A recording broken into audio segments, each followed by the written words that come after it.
तो इस पे हम बात करेंगे। यकीनन अपना लफ्जों का चुनाव अच्छे से अदा कीजिएगा। और हम बात कर रहे हैं कि ये जो यहाँ पे कनाडा में रहते हैं आप लोग, इलेक्शन शुरू होने वाले हैं, तो कौन पार्टी आपको लगता है आएगी यहाँ पे? कंजर्वेटिव पार्टी आएगी या लिबरल दोबारा से वापस आएगी? तो इस पे हम गुफ्तगू करेंगे। हमारे साथ राकेश तिवारी साहब मौजूद हैं। जी हेलो जी, क्या हाल है आपके राकेश साहब, कैसे हैं आप?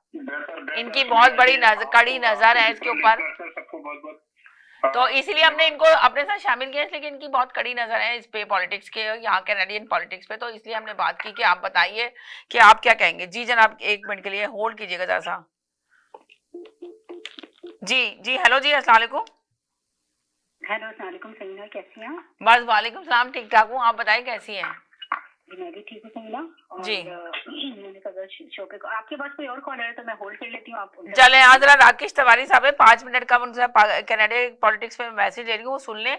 और आप भी बस 5-10 मिनट के लिए आएंगे मेरे साथ, उसके बाद ड्रॉप हो जाएंगे। मैं जरा कैनेडियन पॉलिटिक्स पे बात करना चाह रही थी, कौन जीतेगा। बाद में आती हूँ। ठीक है, मैं ये सुनना चाह रही हूँ कौन जीतेगा, आप बता दें, लिबरल या कंजर्वेटिव पार्टी। फिर इसके बाद पाकिस्तानी पॉलिटिक्स पे वापस आते हैं, तो लेते हैं। जी बोलिए सर, क्या कहेंगे? जी जी जी समीना जी, वैसे सवाल तो आपने नजूमने वाला कर दिया है जी कौन जीतेगा। जी अगर इतना ही आसान होता बताना तब तो बड़ी अच्छी बात होती। तो किसी को जरूरत नहीं है, लेकिन फिर भी मेरी जो अंडरस्टैंडिंग है वो ये है कि ये इसमें किसी को क्लियर मेजॉरिटी नहीं दिख रही है, लेकिन फिर भी जो मीडिया प्रेडिक्शंस है उसके हिसाब से लिबरल पार्टी जहाँ जस्टिन ट्रूडो के लीडरशिप में बहुत बेकार करती हुई नजर आ रही थी, आज वो आगे बढ़ती हुई नजर आ रही है। लेकिन इसमें हम चूंकि कनाडा में बैठे हुए हैं, तो कनाडा में हमारे पास जो यहाँ का जो so called main stream media है वो तो एक तरह से लिबरल पार्टी को सपोर्ट करता हुआ नजर आ रहा है। तो कुछ ऐसी चीजें हो सकती हैं जिसके अंदर में, यानी कि आप तो पहले हमेशा हमारे शो में आके ये बोलते थे ना कि कंजर्वेटिव पार्टी ही जीतेगी हर सूरत, लिबरल तो खत्म हो गई है, एंड हो चुका। मगर अभी आप देखेंगे ये पॉलिटिक्स होती है, कैसे लिबरल ऊपर आ गई है। ये सब कुछ ट्रम्प साहब ने चेंज कर दिया। ट्रम्प साहब ने, क्योंकि देखिए ऐसा है कि अभी इस वक्त में जो लिबरल पार्टी जिस ढंग से स्टैंड ले रही है, स्पेशली कंजर्वेटिव रिपब्लिकन पार्टी के खिलाफ में वहां पे, या रिपब्लिकन पार्टी भी डोनाल्ड ट्रम्प साहब के खिलाफ में, तो उससे जो है कैंडिडेट थोड़े से अपने आप को बेहतर महसूस कर रहे हैं। तो उनको लग रहा है कि हाँ उनकी, जबकि अगर देखा जाए इसी मामले को थोड़ा और आगे बढ़ाएं तो आपने क्या नाम है, ट्रूडो साहब ने वो स्टैंड नहीं लिया, तो वो स्टैंड नहीं लेने के कारण से उनको जाना भी पड़ा और लोगों के बीच से मतलब उसकी इज्जत भी उतनी ज्यादा नहीं रही।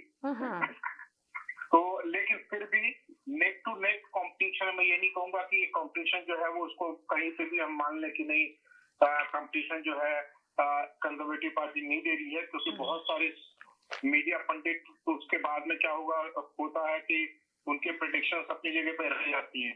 कंजर्वेटिव पार्टी को जो शुरुआती बढ़त मिली थी, वो अभी कोई मुझे रीजन नहीं आता नजर कि वो बढ़त जो है वो आगे उनकी जारी ना रहे।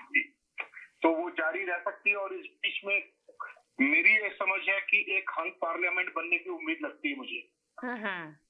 जी, यानी कि आपको लग रहा है कि 100% जो है ना, ये जो है लिबरल ही आएगी, कंजर्वेटिव पार्टी नहीं आने वाली, मगर आएगी अपोजिशन पार्टी में, मजबूत अपोजिशन पार्टी में आएगी।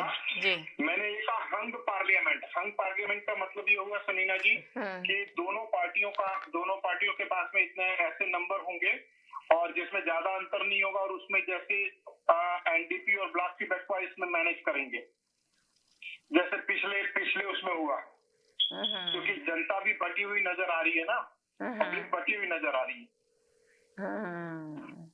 यानी कि आप ये कह रहे हैं पब्लिक बहुत ज्यादा बटी हुई नजर आ रही है, पब्लिक ये कहना चाह रहे हैं? बटी हुई, बिल्कुल। देखिए ऐसा है कि लिबरल पार्टी के 9-10 साल के जो टाइम रहा है उससे बहुत ज्यादा खुश तो रहे नहीं हो, ये भी एक सच्चाई है।